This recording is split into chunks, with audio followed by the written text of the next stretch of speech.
যেতিয়া অৰুণোদয় কথা আহি আছে, কাম চলি আছে, মহিলা উদ্যমিতাৰ কাম চলি আছে, আমাৰ মুখ্যমন্ত্ৰীৰ আমাৰ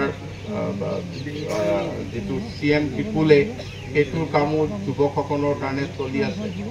এইবাৰ আমি নতুন কথা ভাবিছোঁ যে যোনেই ডিগ্ৰী পাছ কৰে তেওঁলোকে যাতে হয় তেওঁলোকে পঢ়ক, নহয় তেওঁলোকৰ পঢ়াজনেও তেওঁলোকে 25,000 টকা পাব বা মাহে 2,500 টকা পাব।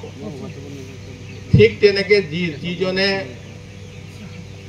মানে চাকৰি বাকৰি বিচাৰি অন্য কামত যাব তেওঁকো আমি সহায় কৰিম সংস্থাপনৰ ক্ষেত্ৰত। ঠিক তেনেধৰণে এটা চিন্তা আমি কৰিছোঁ যাতে কোনো মানুহে অভাৱত পৰি আজি এই চৰকাৰৰ দিনত একো হাবাথুৰি খাব নালাগে। গতিকে তেনেকুৱা কিছুমান আঁচনি বাজেটত শুনিছে, আগৰ পৰা আছে, সকলো কথাতে আমি আগবাঢ়িবলৈ বিচাৰিছোঁ।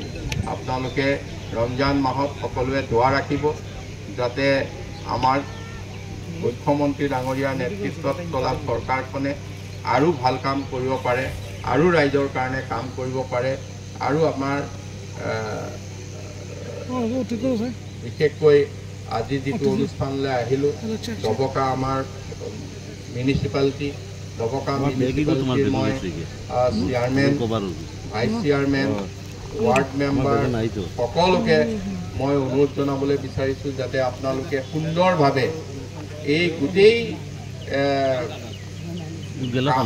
মানে কাম কাজখিনি সকলোৰে ৰাইজৰ মনোগ্ৰাহী হোৱাকৈ আগবঢ়াই লৈ যাব পাৰে। আমি যেনেকৈ গাঁৱত বাকীখিনি আঁচনি লৈছোঁ, চহৰৰ কাৰণে একেধৰণে লৈছোঁ। গাঁৱত যেনেকৈ PMY ঘৰ লৈছোঁ, চহৰতো তেনেকৈ PMY ঘৰ লৈছোঁ। এই উপযুক্ত লোকে, উপযুক্ত দৰিদ্ৰ সীমাৰেখাৰ তলৰ মানুহখিনি যাতে উপকৃত হয় আপোনালোকে চাবলৈ কাৰণে অনুৰোধ জনালোঁ। আমাৰ চৰকাৰী বিষয়া উপায়ুক্তকে ধৰি মানে জিলা আয়ুক্তকে ধৰি সকলোকে মই ধন্যবাদ জনাইছোঁ যাতে তেওঁলোকে অতি সুন্দৰভাৱে গোটেই কামখিনি পৰিচালনা কৰে।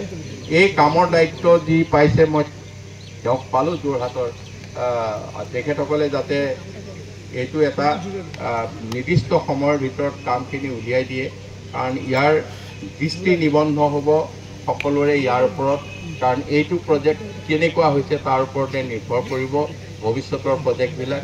গতিকে তেখেতসকলক মই অনুৰোধ জনাইছোঁ।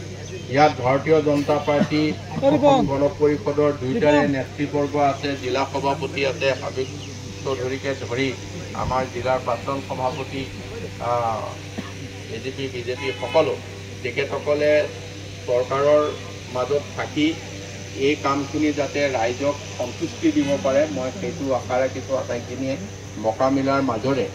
কাৰণ এই যৌনামুখ সমষ্টি এনেকুৱা নহয় যে এইটো আমাৰ কোনো